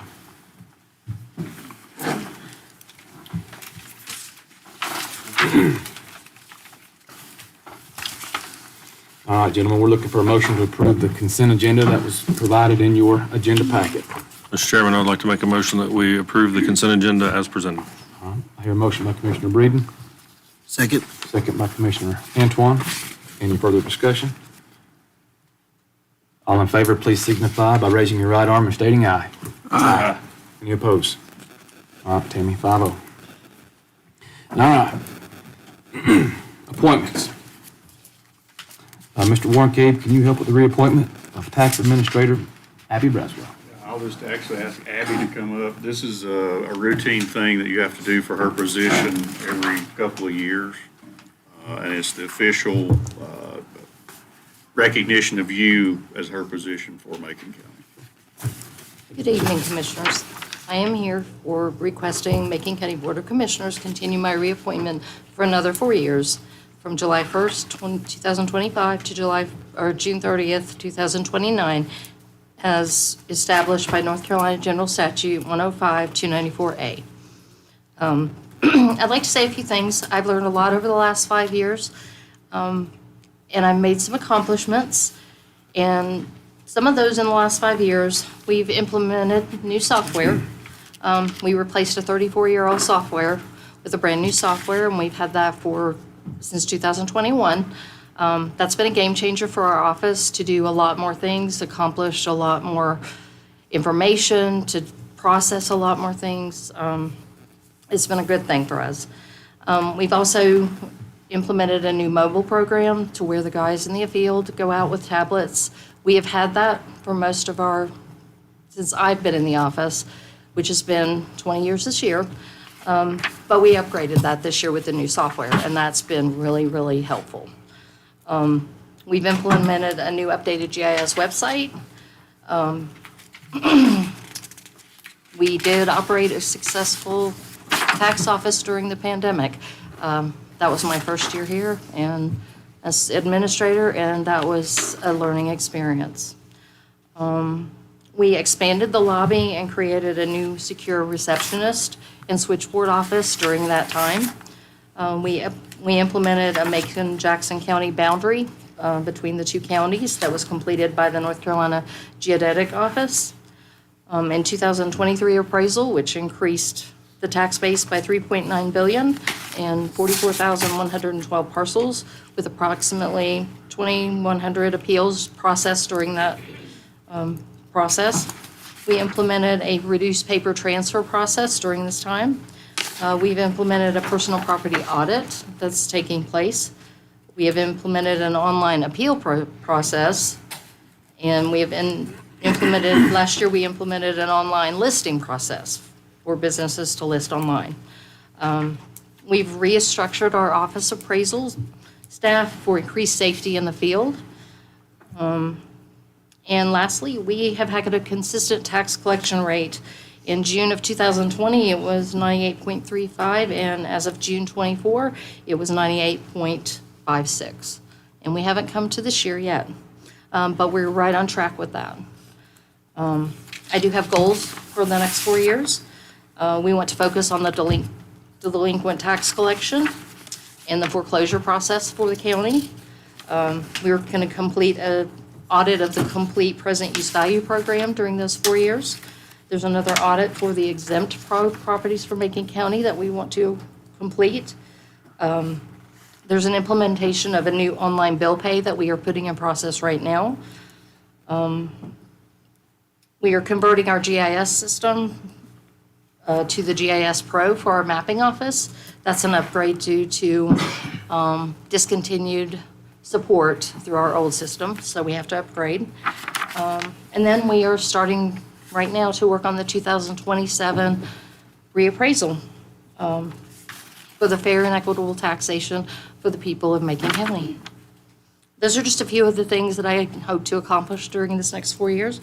So I'm asking the Board of Commissioners to allow me to continue to do a job that I really love and continue to serve the Macon County where I did grow up and want to continue to be part of this community.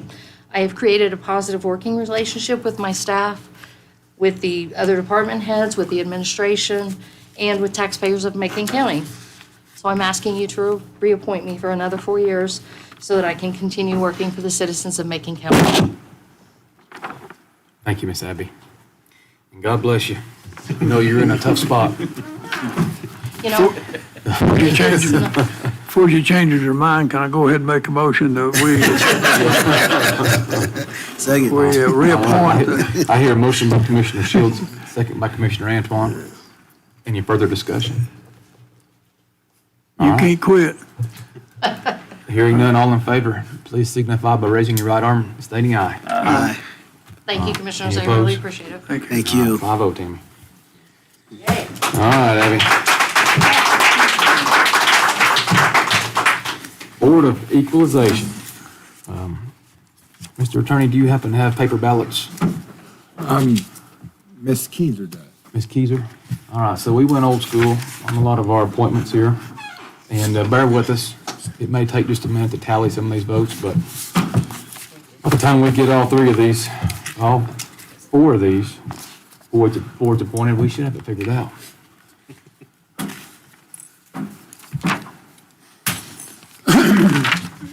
Okay, so real quick on these, we'll vote until we get a majority. Some of these may be a little bit hinky in that we've got a lot of appointments for very few seats. So we'll take those as they come, but we will need to reach a consensus of three votes in order to fill the seats.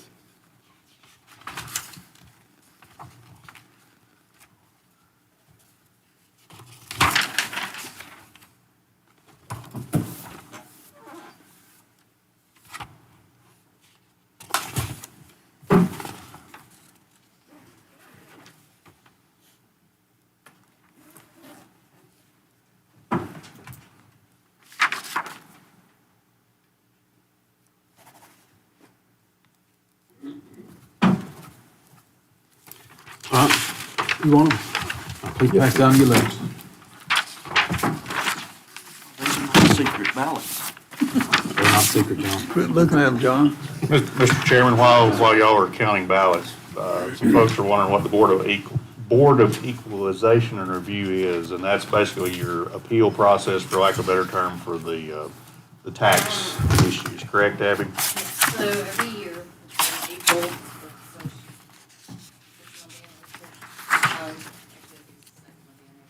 we have to have a board that's independent of the county. It could be the commissioners, but we have chosen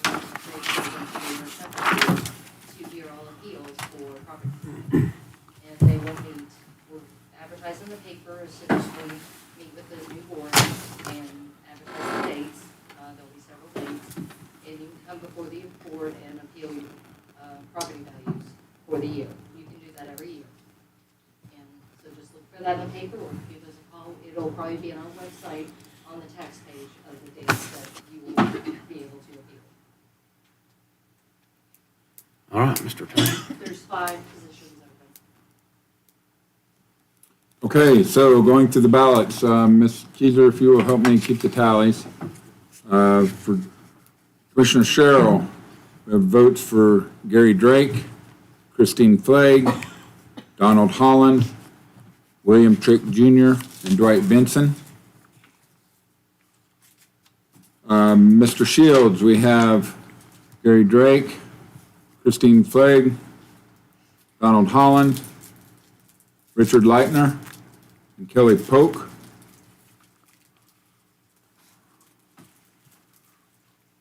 Commissioner Young, we have Gary Drake, Christine Flagg, Donald Holland, Richard Leitner, and Dwight Benson.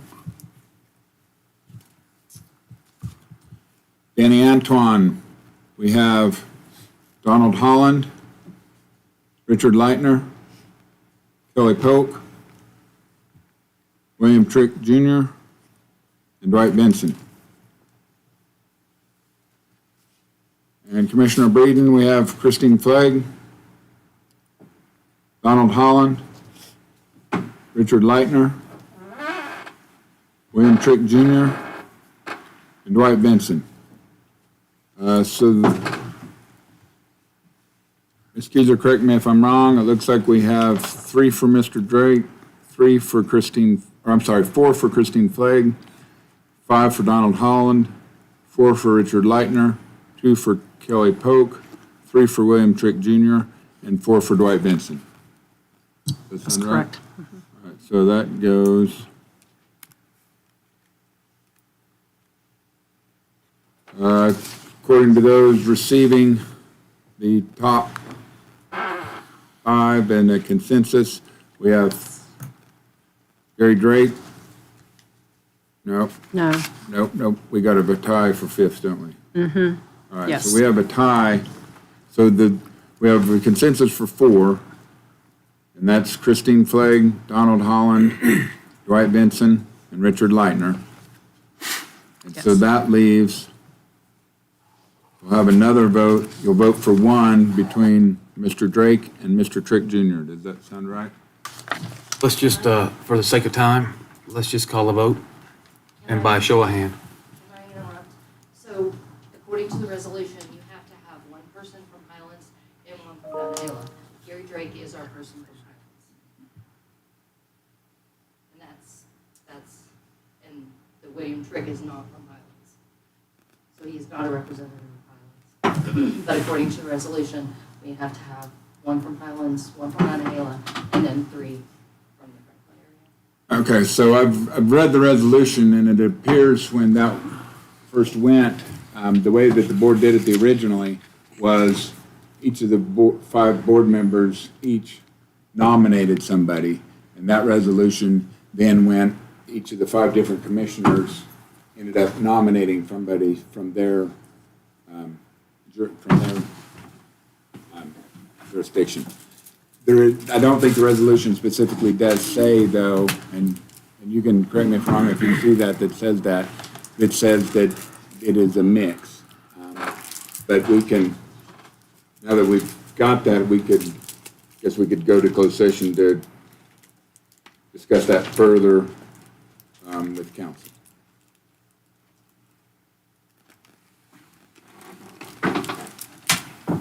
I propose we have the tie votes. Can we go ahead on show of hands and we'll take that and discuss that further? Yes, but if we're going to discuss it further, do you want to discuss it further before you vote on we know we've got 4, we can approve those. And then on the other one, do you want to vote on that now, or do you want to wait and discuss in closed session? I think we'll wait and discuss in closed session. Okay, fair enough. All right. Moving on to the Macon County Public Library Board. 2 seats.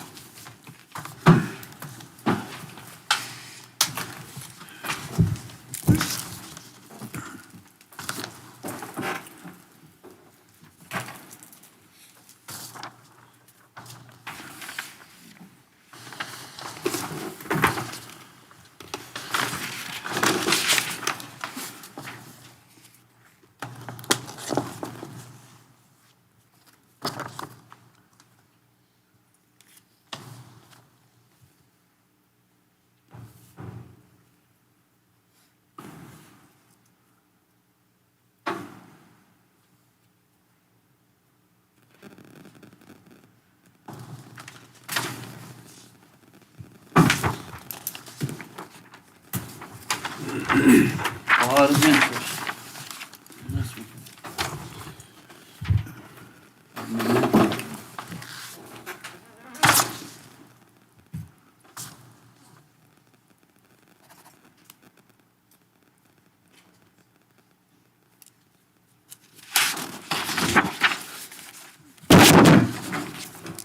No, but I would like the public to know there's 25 names on that applicant list. I mean, that's pretty incredible, and it's really, really hard to do. You look at names that you know are just wonderful people. I mean, they're stewards of the community. How do you pick 2 out of 25? You know, you can't. It's a tough one. So, thank you for your time and your interest. Go ahead. Okay, Commissioner Sherrill, we have William McGaha and Kathy Smith.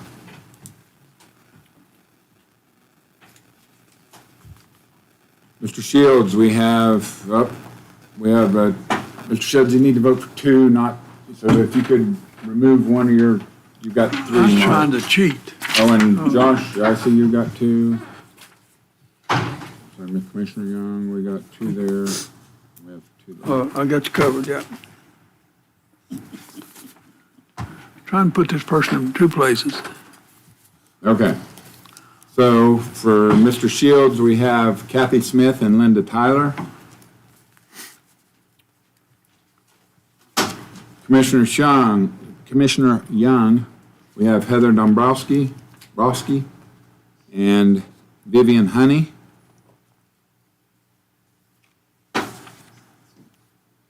Commissioner Antoine, we have Vivian Honey and Kathy Smith.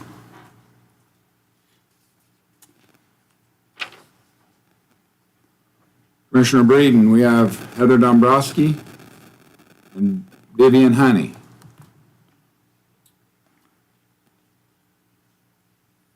And looks like we have consensus. Ms. Keiser, correct me if I'm wrong, but as far as that, we have consensus on 2 with 3 votes. That is Vivian Honey and Kathy Smith.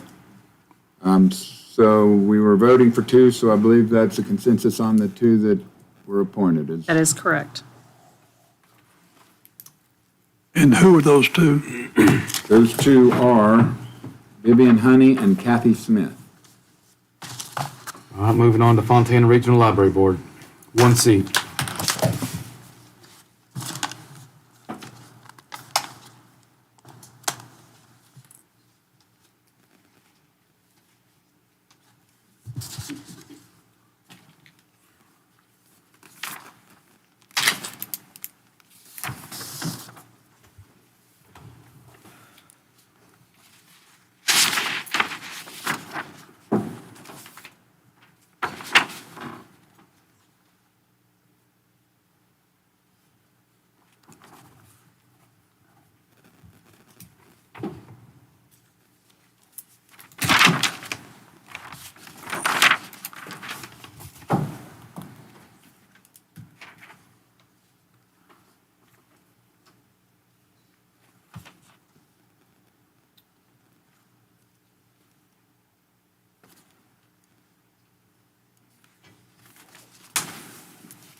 Wait, I need to sign this, baby.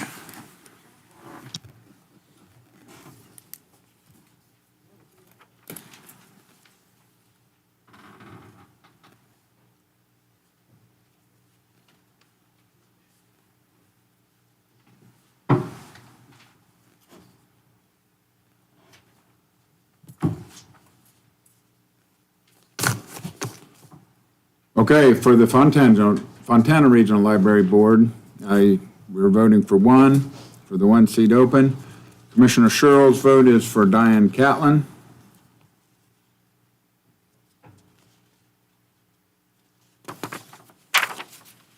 Commissioner Shields' vote is for Heather Dombrowski.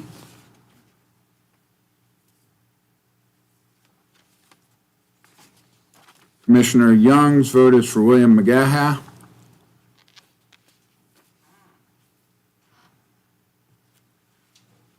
Commissioner Antoine's vote is for William McGaha. And Commissioner Breeden's vote is for William McGaha. So it looks like we have three for Mr. William McGaha as the Fontana Regional Library Board appointment. That's correct.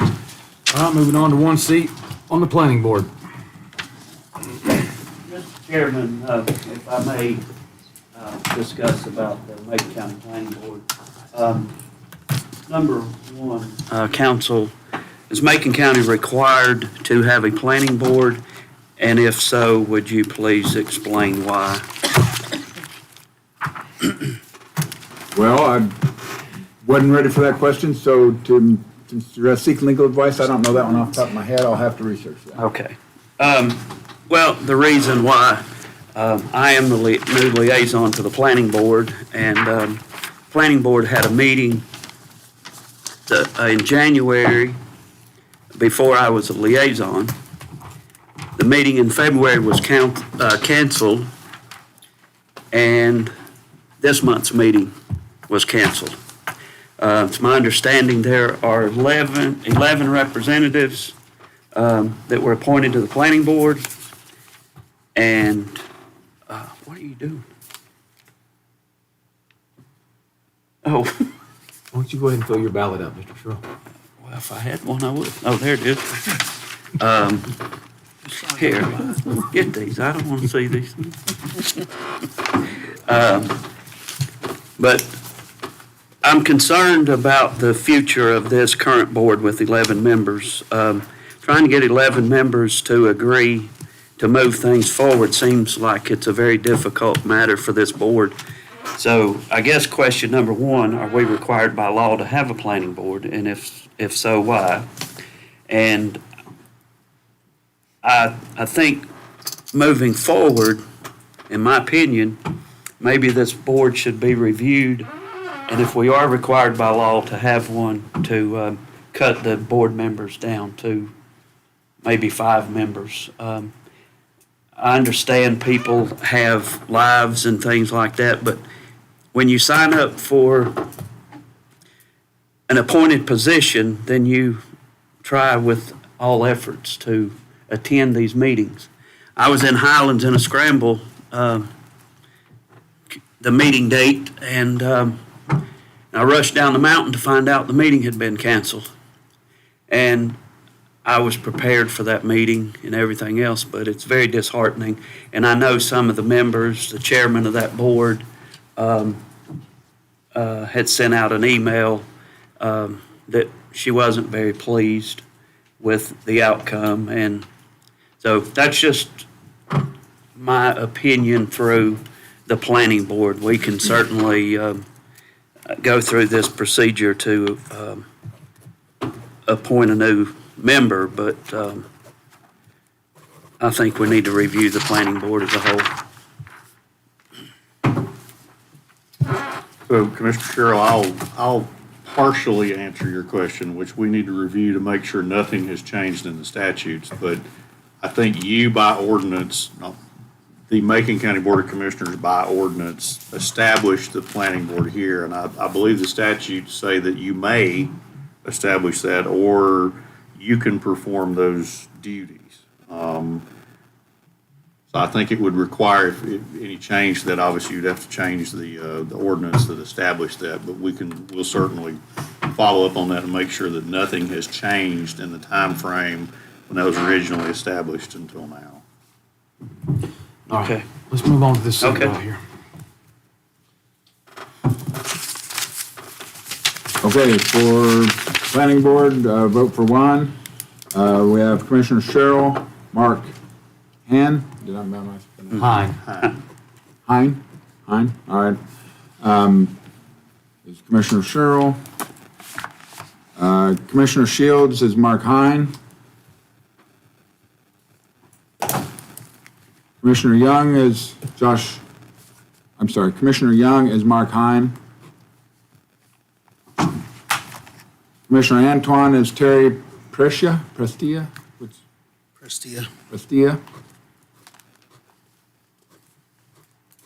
And Commissioner Breeden is Mark Hein, so we have a consensus of more than three to appoint Mark Hein. All right. So that's all the appointments. Mr. Attorney, what's the general statute to discuss? To go into closed session to consult with an attorney is NCGS 143-318.11A3. Thinking it's 3, it might be 2. We need a motion to go into closed session. Make a motion, we go to closed session. I have a motion by Commissioner Breeden, second by Commissioner Shields. Any further discussion? All in favor, please signify by raising your right arm, stating aye. Aye.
issue that we went back to discuss is moot in that the two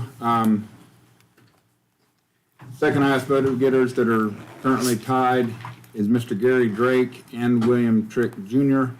Mr. Drake has in the Highlands, he's from District 1, as well as William Trick Jr., he's from LJ.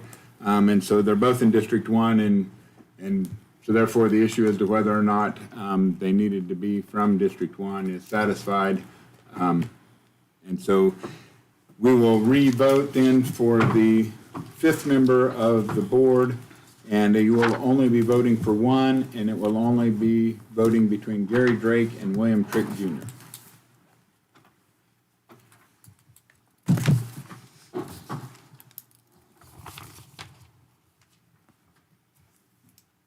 Only one, Mr. Chair.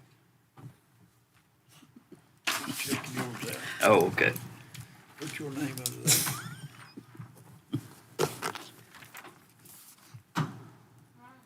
If you lied to me, hope you died.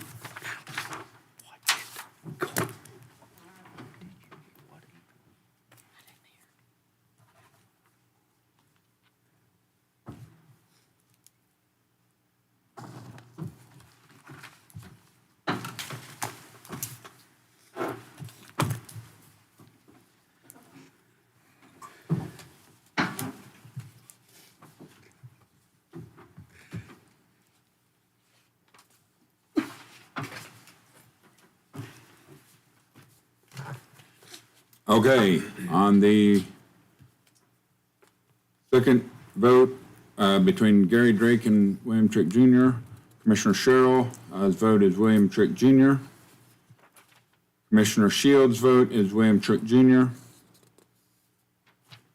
Commissioner Young's vote is William Trick Jr. Danny Antoine's vote is William Trick Jr. And Barry Breeden's vote is William Trick Jr. So he will be the fifth member, so that rounds that out with Christine Flagg, Donald Holland, Richard Leitner, William Trick Jr., and Dwight Benson. Does that sound right, Madam Clerk? All right, good one. That sums it up. Need a motion to adjourn? Motion by Commissioner Breeden. Second. Second by Commissioner Antoine. Any further discussion? All in favor, please signify by raising your right arm, stating aye. Aye. I vote. Thank you, gentlemen.